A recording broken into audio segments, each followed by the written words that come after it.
विश्वास की डोर। जयपुर की हवाएं शाम के वक्त कुछ ठंडी हो जाती हैं।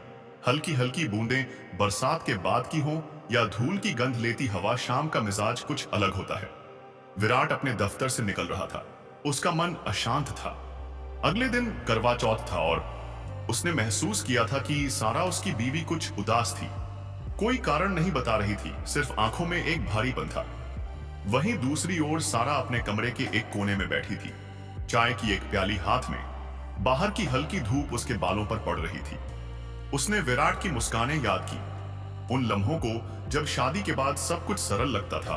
भरोसा, मुस्कान, विश्वास और भरोसा कि जो भी झलक हो, हर हाल में साथ रहना है। लेकिन पिछले कुछ महीनों से शायद विश्वास की डोर कहीं कमजोर पड़ गई थी। विराट को थकान लग रही थी, लेकिन उभरते सवालों ने उसे चैन न देने दिया। ऑफिस में तनाव, बवंडर की तरह काम और घर पर सारा की बढ़ती चुप्पी, ये सब मिलकर एक तूफान जैसा माहौल बना रहे थे। उसने तय किया कि करवा चौथ की रात इस संदेह और दूरियों को पाटने का सही मौका होगा।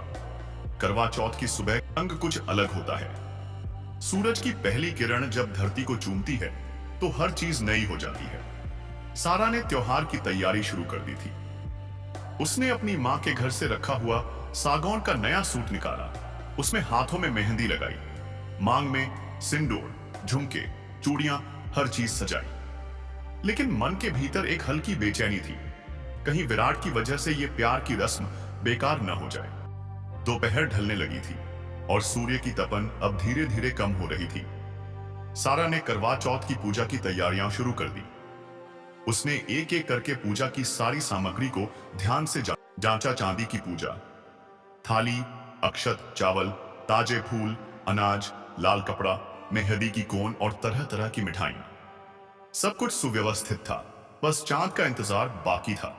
लेकिन विश्वास की कसौटी तब आई जब विराट की बहन नेहा बिना बताए आ गई। नेहा ने बताया कि उसने विराट के ऑफिस से सुना है कि वह कुछ महीनों से देर से आता है, सारा से फोन पर कम बात करता है और उसके साथ एक नई लड़की की बातें हो रही हैं।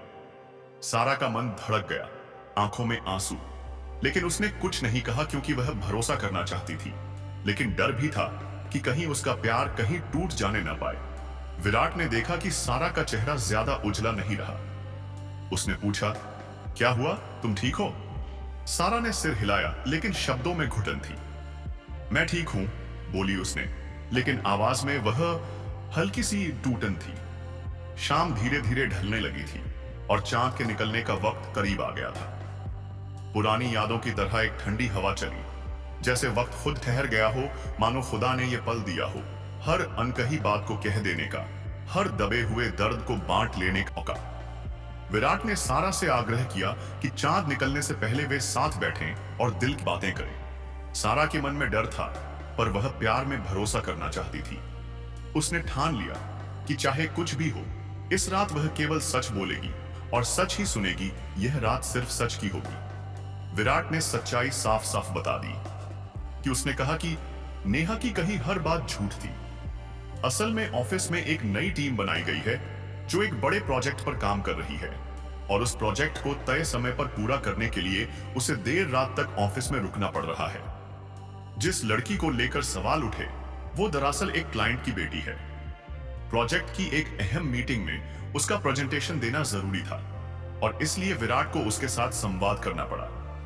सारा भी उस बातचीत का हिस्सा हो सकती थी, लेकिन विराट ने जानबूझकर यह बात उससे छुपा ली। उसे लगा कि पहले ही सारा काम के तनाव से जूझ रही है और वह नहीं चाहता था कि उस पर और बोझ डाले। विराट को भरोसा था कि सारा उसे समझेगी, लेकिन शायद उसकी चुप्पी और सारा की ओर से न पूछे गए सवाल, दोनों ने मिलकर उनके बीच एक अनकहा फासला खड़ा कर दिया। संवाद की कमी ने धीरे धीरे दूरी बढ़ा दी। सारा की आंखों में आंसू थे, लेकिन उसने चुपचाप सुना। उसने विराट का हाथ थामा और पूछा, तो तुमने क्यों नहीं बताया मुझे? क्यों मुझे अकेला महसूस करवाया? विराट का मन हल्का धड़कने लगा।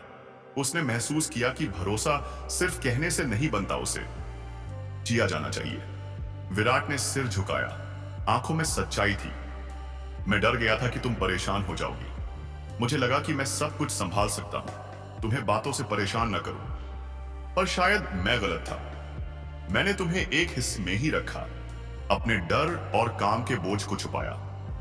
सारा ने अपनी आवाज में ठहराव से कहा, मैं चाहती हूं कि तुम मुझे पूरे आत्मा से अपने जीवन का साथी समझो, खुशियों में बल्कि संघर्षों में भी। यदि तुम मुझे सच्चाई बांटोगे, मैं भी समझने की कोशिश करूंगी, लेकिन दूरी और चुप्पी वे हमारा भरोसा तोड़ देते हैं। जैसे ही आकाश में चांद की पहली किरण उभरी, विराट उसके सामने था, सच के बोझ और प्यार की उम्मीद के बीच लिपटा हुआ। विराट ने पूजा आरती शुरू की, अपनी हाथों में थाली लिए, चावल और फूलों से सजाई हुई। उसने सारा के सामने मन के सारे संकल्प रखे कि चाहे कुछ भी हो जाए, भरोसा और प्यार नहीं टूटेगा। उसने कहा, सारा, मैं यह वादा करता हूं कि मैं अपने जीवन की हर खुशी और हर चुनौती में तुम्हारा साथ दूंगा। मैं चाहूंगा कि तुम मुझ पर विश्वास करोगी और मैं भी तुम्हें किसी भी हालत में धोखा न दूंगा। तुम मेरी आत्मा की शांति हो और विश्वास हमारी डोर है। सारा ने अपनी आंखों से चांद को देखा, फिर विराट को। उसके मन में विश्वास की किरणें जगी। उसने अपनी ओर से प्रण लिया कि वह विराट को खुलकर सुनती रहेगी, पूछेगी, किसी विषय को छुपाएगी नहीं, चाहे वो छोटा हो या बड़ा हो। उपवास की देर रात हुई, लेकिन सारा को भूख लगी हल्की सी। विराट ने देखा कि सारा की पलकों पर नींद की कमी है, आंखों में थकावट। उसने उससे पूछा कि कुछ खा लो, लेकिन सारा ने मुंह मोड़ लिया, उपवास पूरा करना है। उसने यह भी महसूस किया कि समर्पण सिर्फ शारीरिक कष्ट नहीं, बल्कि भावना को स्थिर रखना है। वहीं विराट ने चांद की कुछ देर पहले ही उगने के बाद पानी रखा और पूजा थाली सारा के सामने दी। उसने पूछा, क्या तुमने मुझे माफ कर दिया है? सारा ने झिझकते हुए लेकिन पूरी श्रद्धा से कहा, हां, क्योंकि मैं जानती हूं कि तुमने जानबूझकर नहीं किया था, लेकिन हमें यह वादा साथ रखा है कि सच्चाई कभी नहीं छुपेगी। विराट ने पानी से सारा को तृप्त किया और चांद देखकर उनकी आंखों में मिलाया। चांद की चांदनी में उनका विश्वास झिलमिलाया। उनकी आत्माएं झिलमिलाते सितारों जैसी शांत और उजली थीं। अगली सुबह की पहली किरण जैसे एक नई शुरुआत लेकर आई। करवा चौथ का व्रत तो टूटा, लेकिन उससे भी बड़ा व्रत, दिलों का बंधन फिर से मजबूत हुआ। सारा ने विराट को गले लगाया और कहा, अब हम दोनों एक दूसरे से कुछ भी छुपाएंगे नहीं, विश्वास हमारा आधार है। विराट ने मुस्कान के साथ कहा, और मैं हमेशा यह दिखाऊंगा कि तुम मेरे लिए कितनी मायने रखती हो। काम जरूरी है, लेकिन तुम्हारा विश्वास और खुशी उससे ज्यादा है। समय बीता, महीनों का दौर आया। विराट समय पर वापस घर आने की कोशिश करने लगे। नेहा ने समझा कि वो बातें झूठ नहीं थी और उसने माफी मांगी कि उसने शरारतों से बहुत कुछ बिगाड़ी। सारा ने भी अधिक संतुलन बनाया, बातें पूछी, पर आरोप नहीं, समझा लेकिन विश्वास किया। वहीं करवा चौथ का अगला साल आया। इस बार तैयारी सिर्फ पूजा की नहीं थी, बल्कि प्रेम, भरोसा और खुलापन की भी। विराट ने सारा को एक उपहार दिया, एक छोटा सा लॉकेट जिसमें लिखा था, समर्पण की डोर, विश्वास की डोर, ये प्रेम की है असली डोर। सारा की आंखों में आंसू थे।